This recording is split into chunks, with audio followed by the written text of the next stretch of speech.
Complex.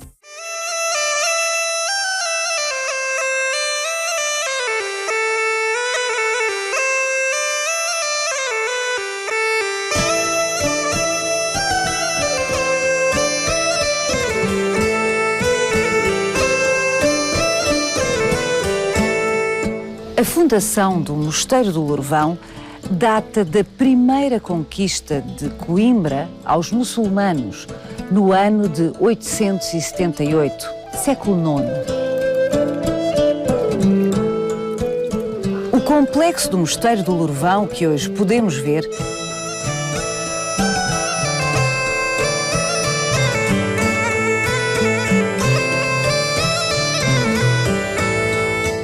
data dos séculos XVII e XVIII.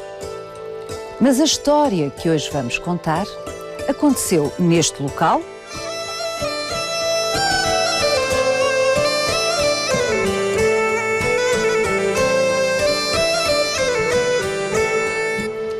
num edifício muito anterior, nos últimos anos do reinado de Dom Afonso Henriques. Por isso, temos de começar a contá-la na Torre do Tombo, em Lisboa. É a história dos monges que fizeram estas obras-primas, o Apocalipse do Lourvão e o Livro das Aves do Lourvão.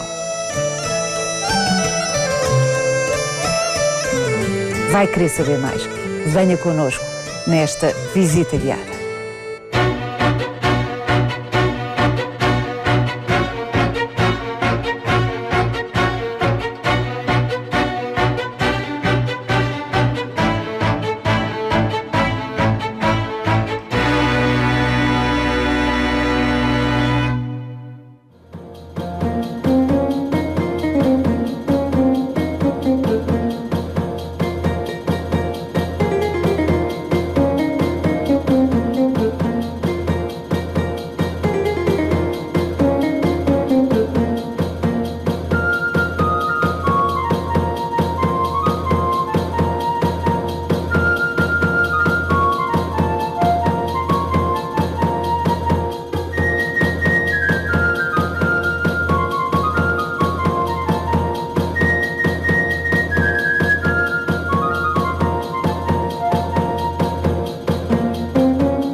Maria Adelaide Miranda, isto é muito emocionante.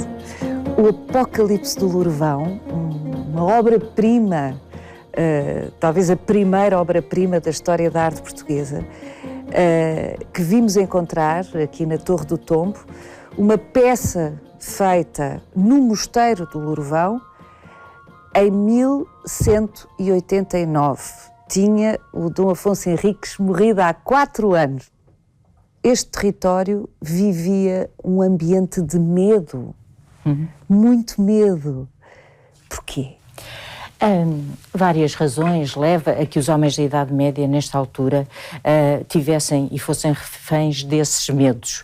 Por um lado, estes mosteiros geralmente eram construídos em locais ermos, com uma natureza que muitas vezes lhe era adversa e, sobretudo, também pelo clima de instabilidade política, das guerras, das fomes, das epidemias.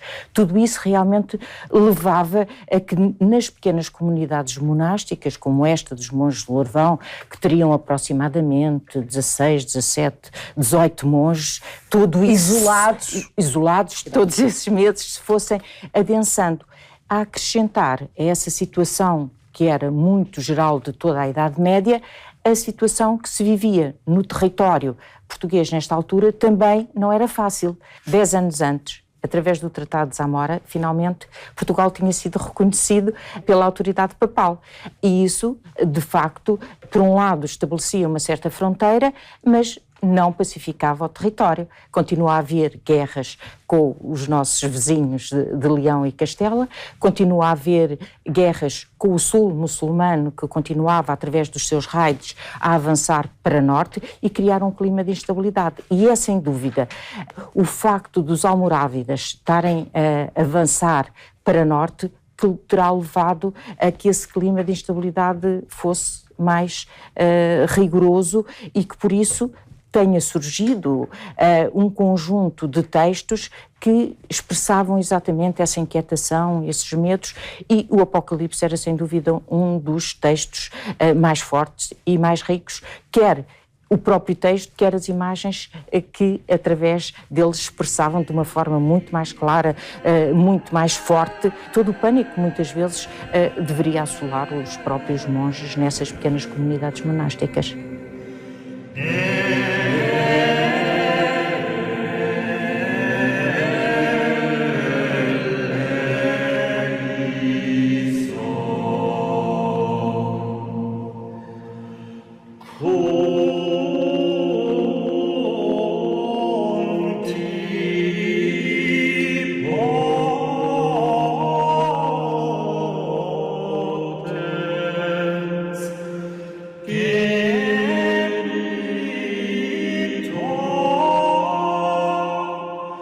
Neste fólio, ou seja, a expressão porque designávamos realmente a folha na Idade Média, que tinha um reto e um verso, e estamos exatamente no verso de um fólio, vemos uma das imagens, de facto, mais expressivas, de maior impacto do Apocalipse do Lorvão. É o nome porque designamos este manuscrito, que no fundo é um comentário ao Apocalipse românico. Esta imagem é designada por a mulher e o dragão. A mulher aqui simboliza, é uma representação que tem a ver com a simbologia a que todo o próprio Apocalipse estava sujeito, representará a própria Igreja, para uns ou para outros a própria Virgem, e a figura extraordinária e feroz do próprio dragão, com as suas 7 cabeças, como ele é visto na tradição popular, a besta do Apocalipse, o anticristo, as forças do mal, que aparecem aqui com toda a sua pujança, que vão atacar exatamente aquela figura que está bastante pura e ingênua e que tem as estrelas sobre a cabeça e do sol jorram os raios de luz que a iluminam e que tem a seus pés a própria lua. Mais tarde vai dar origem à Nossa Senhora da Conceição. E vemos uma coisa também muito interessante nesta mesma imagem, que é o demónio acorrentado. Por isso, há já... é o demónio aquele. Que está acorrentado. Porquê que é o demónio? Há ali um sinal de que ele está ligado às forças do mal, que é os cabelos encaracolados. Sim. Curioso, esta forma de cabelos encaracolados está na Idade Média ligada a forças malévolas. Por isso, ele está, de facto, acorrentado, mostra que nesta luta entre o bem representado pela própria Igreja e o mal pela própria besta Apocalipse, há realmente o demónio que está acorrentado durante 1000 anos. Há sempre aqui no Apocalipse a ideia de qualquer coisa de interno em que as forças do bem e o mal estão em luta. Por isso, para além da representação da imagem da mulher, da própria besta em todo o esplendor das próprias forças do mal, há depois uma forma de salvação, porque diz o texto que a mulher estava grávida e chorava com as dores de parto. E vemos que para lá do mal do dragão está uma figura que leva realmente o bebé, que exatamente seria, se quisermos ligar à própria história, poderia ser o Salvador. Por isso é uma imagem riquíssima de significados. E há outra imagem que a Maria Adelaide Miranda me chamou a atenção, eu vou pedir à Cristina o favor de nos-la mostrar, que é uma imagem onde se vê que estas figuras provocavam tanto pavor em quem as via também, exato, não é? Que... É esta. É esta. É muito interessante. Aqui temos uma outra imagem, é realmente a abertura da 7ª trombeta, com o anúncio de todos os males que adviriam à humanidade, e é curioso que, provavelmente, não sabemos se no tempo dos monges, das monjas, o facto é que não é só esta imagem que nós aqui vemos, mas podíamos repetir em numerosos exemplos, há de facto uma tentativa de apagar os rostos das forças do mal, numa tentativa de exorcizar o próprio mal, o que mostra o que seria este ambiente de medo. E o que mostra o poder das imagens. O poder sugestivo das imagens, exatamente. E portanto, que algum monge ou monja terá raspado a boca da representação do mal. Exatamente.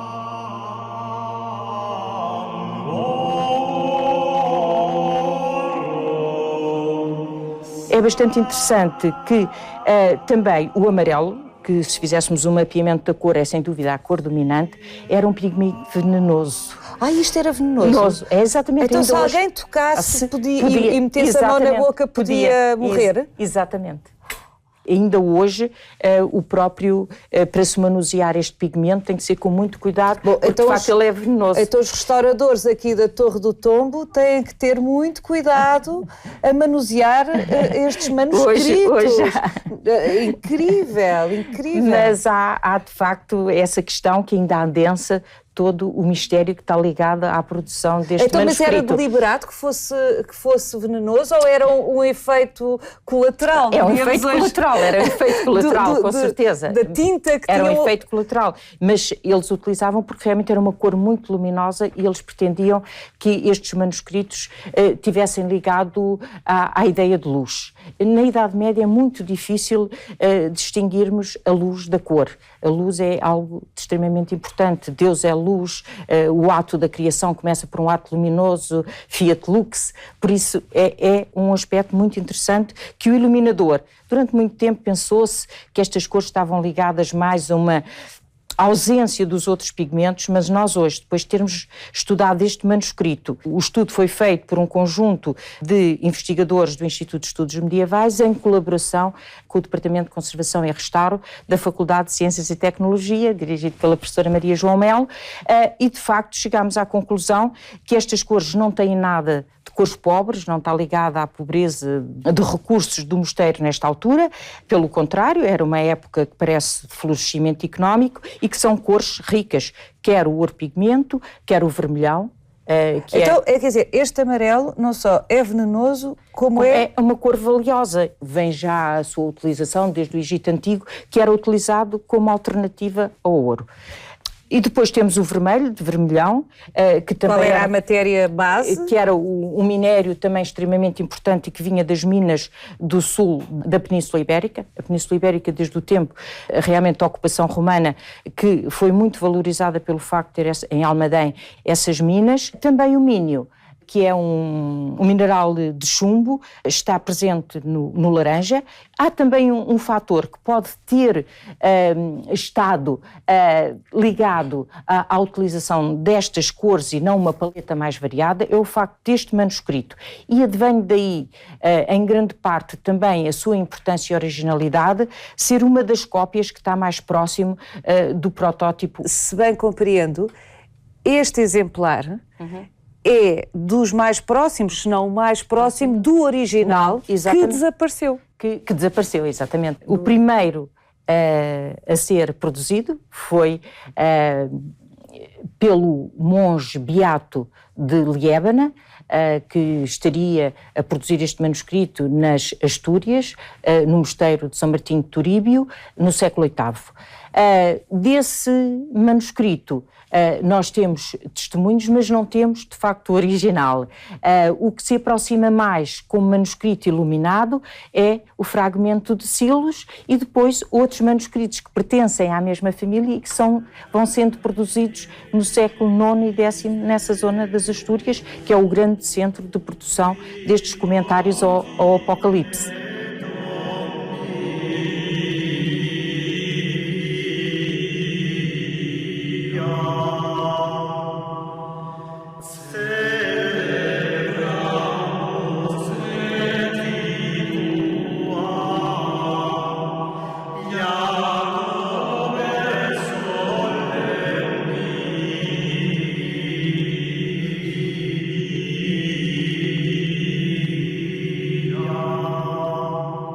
É uma longa sucessão de citações. Exatamente. De citações e de remissões intestinas, não é? Exatamente. Estes livros não havia o sentido de autoria como nós temos hoje. Ia-se buscar vários textos para compor depois o texto final que se queria apresentar. Falando em cópia, talvez convenha irmos à fonte maior, à primeira, que é o próprio, segundo reza a tradição, João Evangelista, que foi quem terá escrito o texto do Apocalipse, que entra no conjunto de textos que compõe a Bíblia. É o último livro de bíblico.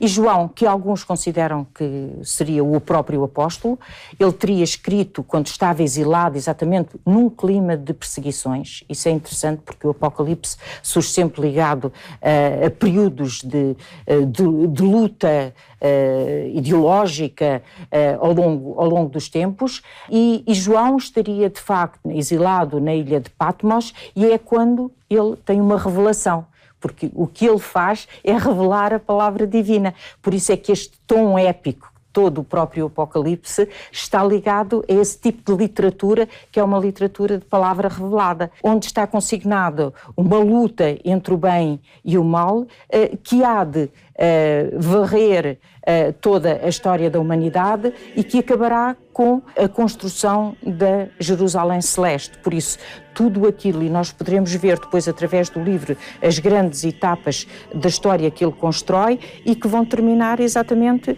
na edificação da Jerusalém Celeste, da vitória do bem sobre o mal.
Bom, está na altura de passarmos aqui do Apocalipse do Lourvão para o livro das aves do Lourvão. Outra preciosidade, precisamente do mesmo tempo. Cristina pode ajudar-nos aqui. A Cristina é fundamental. Estamos na Torre do Tombo, o cofre forte da memória da nação, e estes tesouros, para serem tão bem conservados como são, requerem todos estes cuidados. Cristina, se faz favor. É.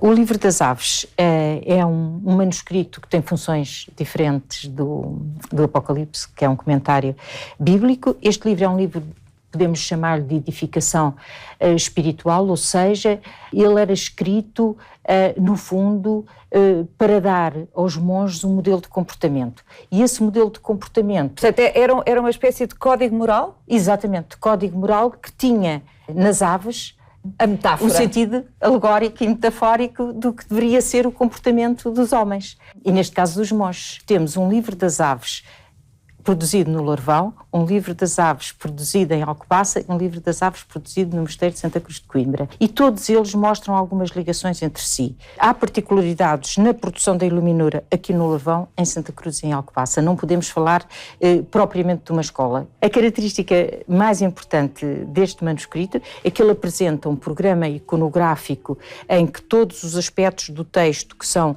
iluminados o são com iluminuras de grande impacto, com uma qualidade do desenho e da pintura, utilizando uma paleta de cores bastante diversificada e, sobretudo, o que é aqui notável é a representação das aves, que tem, no contexto da iluminura em Portugal e mesmo internacional desta época, no que diz respeito ao livro das aves, um caráter muito naturalista, se é que neste período se pode falar de naturalismo, não é? Naturalismo aqui é entre aspas, porque... Ou seja, há uma tentativa de imitar a natureza, representar a natureza. As próprias aves.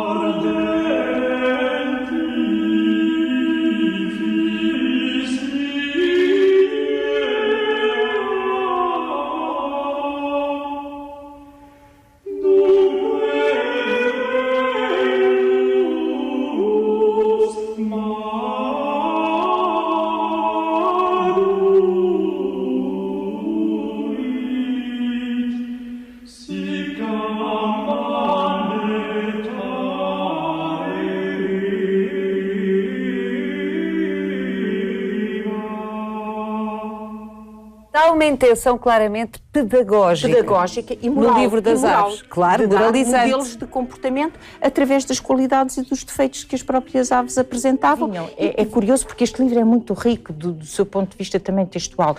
Ele aproveitava toda a tradição dos antigos fisiólogos romanos, alguns são atribuídos ao próprio Aristóteles, em que eram registados e classificadas as aves. E eram-lhes dadas depois, com o tempo, foram-lhes dando progressivamente determinadas qualidades morais. E é isso depois que o cristianismo vai aproveitar nos primeiros fisiólogos e que depois o Hugo de Foliete vai retomar e vai escrever este belo texto, mas com a preocupação de ligar o texto às imagens para que fosse mais claro para todos os que pudessem ter acesso ao livro. E no Lourvão houve mais essa preocupação, que é ligar as imagens à natureza que as pessoas podiam observar à volta. Exatamente.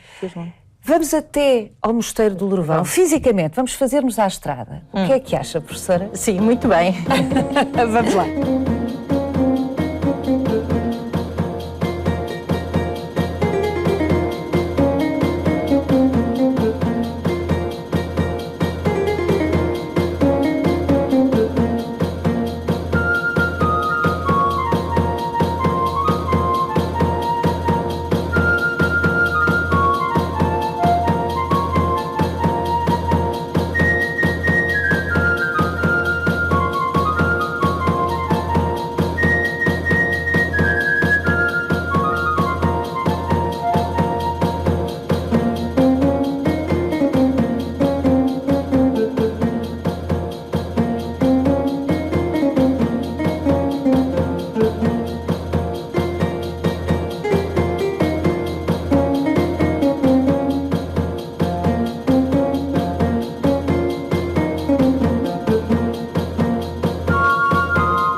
Maria Adelaide Miranda, aqui estamos no claustro do Mosteiro do Lourvão. Fizemos cerca de 2 horas e pouco de Lisboa até aqui.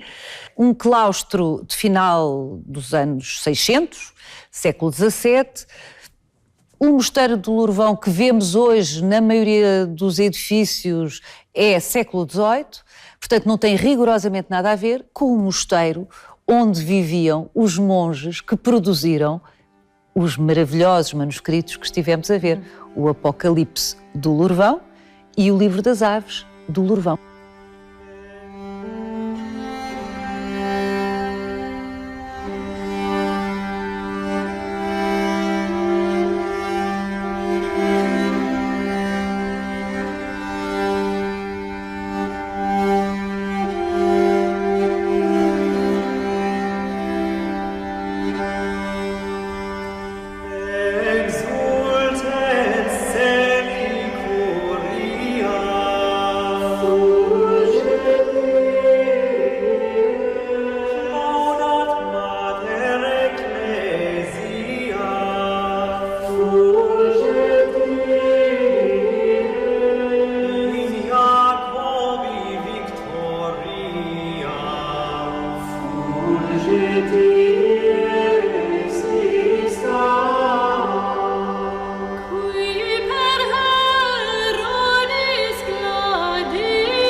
Como é que era o mosteiro onde eles viviam?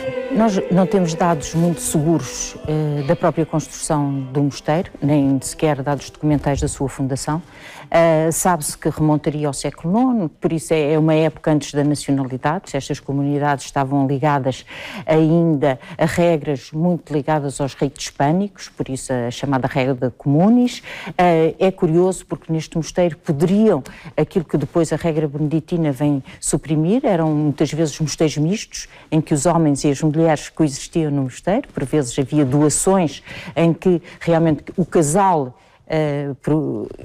doava os seus bens, mas depois iria viver Era uma espécie mosteiro. de segurança social da época, Exatamente, não é? também. Os ricos Também. davam dinheiro aos mosteiros para os protegerem quando eles estivessem doentes, exatamente, não é? Era muito essa a função dos próprios monges, proteger através da sua vida espiritual, que devia ser a mais pura, proteger os grupos sociais que no fundo tinham feito as doações. E quando chegamos ao século XII, quando foram produzidos o Livro das Aves e o Apocalipse do Larvão, a partir mais ou menos de 1085, ou os monges tinham de facto aderido à regra beneditina, ou mesmo que se mantivessem muito fiéis às tradições moçárabes e da Alta Idade Média, de qualquer maneira teriam já uma vivência muito mais segundo a própria regra beneditina. Tinha um tipo de cotidiano que era muito equilibrado entre o trabalho manual e o trabalho espiritual. O seu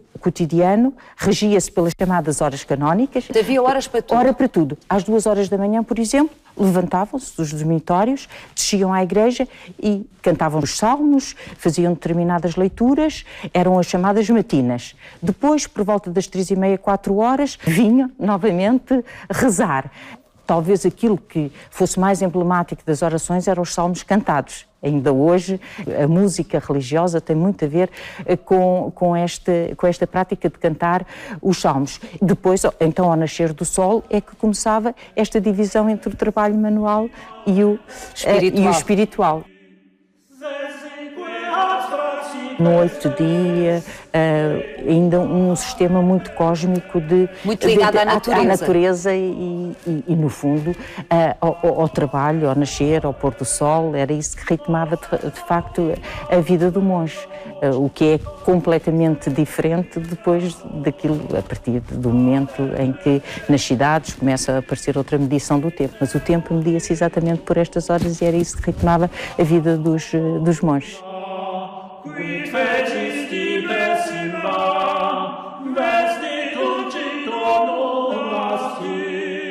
A produção do manuscrito era uma coisa bastante complexa, porque dependia do encomendador, que era muito importante, quem encomendava, com que razão, com que função é que ele encomendava esse manuscrito, e depois de quem o produzia.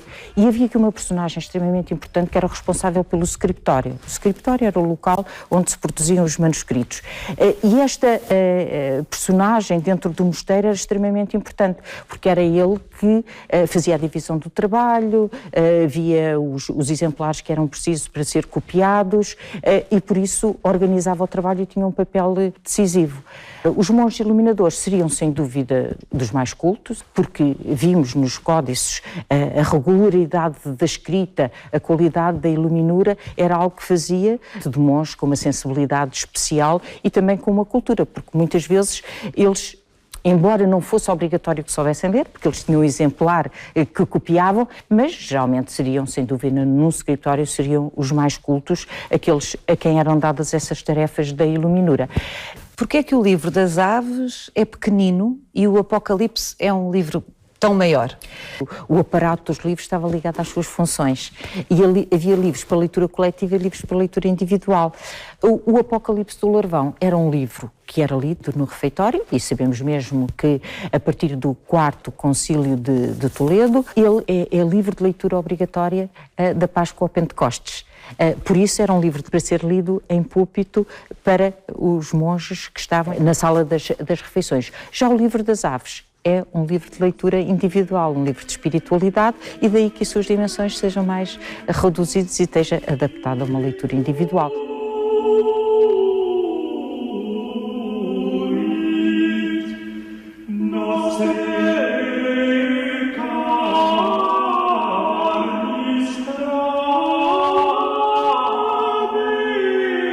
Mas a produção dos códices está muito ligada também a outras tarefas, porque, no fundo, para produzir um manuscrito, como nós vimos, era necessário todo um trabalho prévio. Era preciso que o mosteiro tivesse rebanhos, e é curioso, para o Larvão não, mas para a Alcobaça há documentação em que o rei dá a exploração, muitas vezes, dos rebanhos ao mosteiro, exatamente para a produção de manuscritos. Os manuscritos são produzidos em pergaminho, que é feito a partir da pele dos animais. Pensa-se que estes do Larvão seriam feitos em pele de cordeiro, por isso é necessário que haja gente especializada em preparar o pergaminho. Funcionavam quase como símbolos do mosteiro, quer dizer, eram raspados, depois eram colocados em molduras e esticados, passava-se cal para conseguir tirar toda a matéria orgânica e para o pergaminho ficar capaz de receber o texto.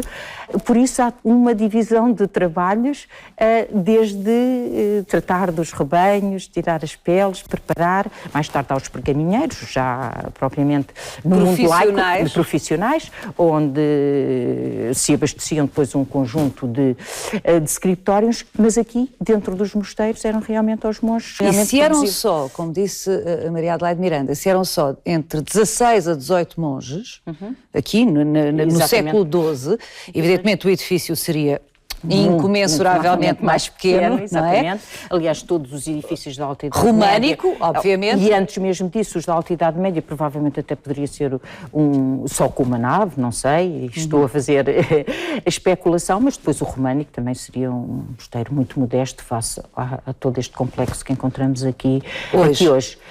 Por isso, não mas sei. Mas esses 16, 18 monges, num processo tão complexo como o que descreve relativamente à produção destes manuscritos, se calhar estavam todos implicados, de uma maneira ou de outra, no processo do scriptório. Do processo, em geral. Não é? Entre o rebanho, preparar os pergaminhos. Pois, exatamente. E as tintas. As tintas, preparar as tintas, que era outra função extremamente importante e até que exigia um alto grau, diríamos nós hoje, de tecnologia, não é? Exatamente. Por isso, extrair os pigmentos, não é?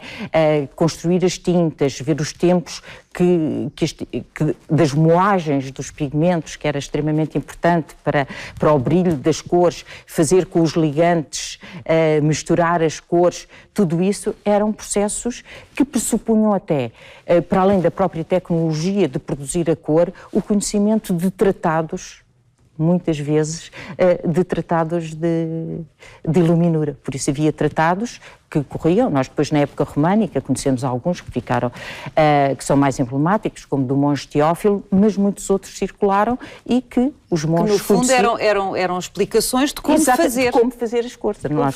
É extraordinário pensar, de facto, como estas iluminuras estão relativamente incómodas, ainda que muito bem tratadas, mas há quase 1000 anos. Exatamente, e as cores mantêm-se brilhantes e nós pensamos com uma cor muito aproximada à que vemos hoje. E depois é muito interessante porque, como vimos nos dois exemplares, as cores brilhavam e temos que ver que o homem da Idade Média também tinha outra forma de ver as cores, por isso era a luz das velas, exatamente. Havia uma outra forma. Isto devia ser gelado para os nossos critérios hoje. Uma coisa interessante é que geralmente o scriptório ficava perto das cozinhas e por duas razões.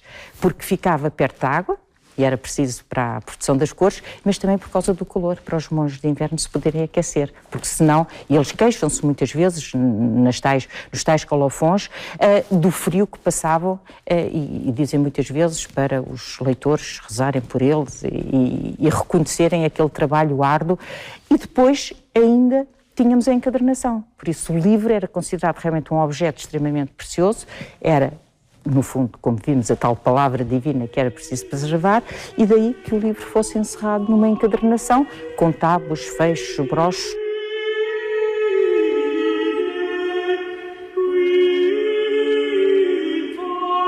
A Maria Adelaide há pouco falou dos encomendadores.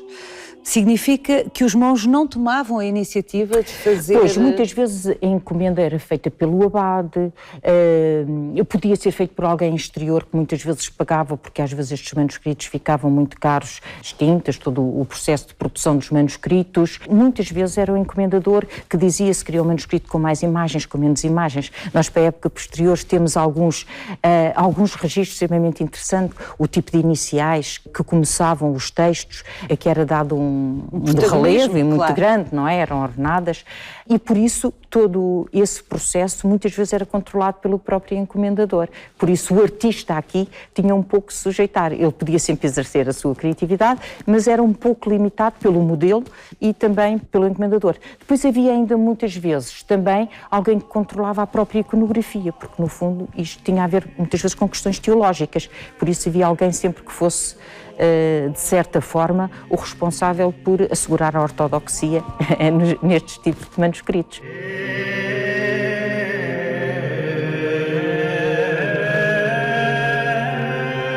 No conjunto dos manuscritos do Larvão não temos praticamente identificações, porque este trabalho era também considerado um trabalho anónimo. Eles consideravam-se que era um trabalho de louvor a Deus, qualquer coisa.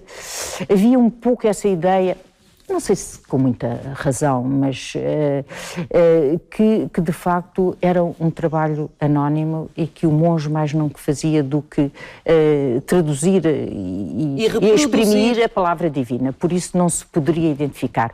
O certo é que no mundo românico há muitos que se identificam e outros até que fazem o seu autorretrato e que se têm... Mas não nestes manuscritos. Não nestes manuscritos. Sempre modestos, os portugueses.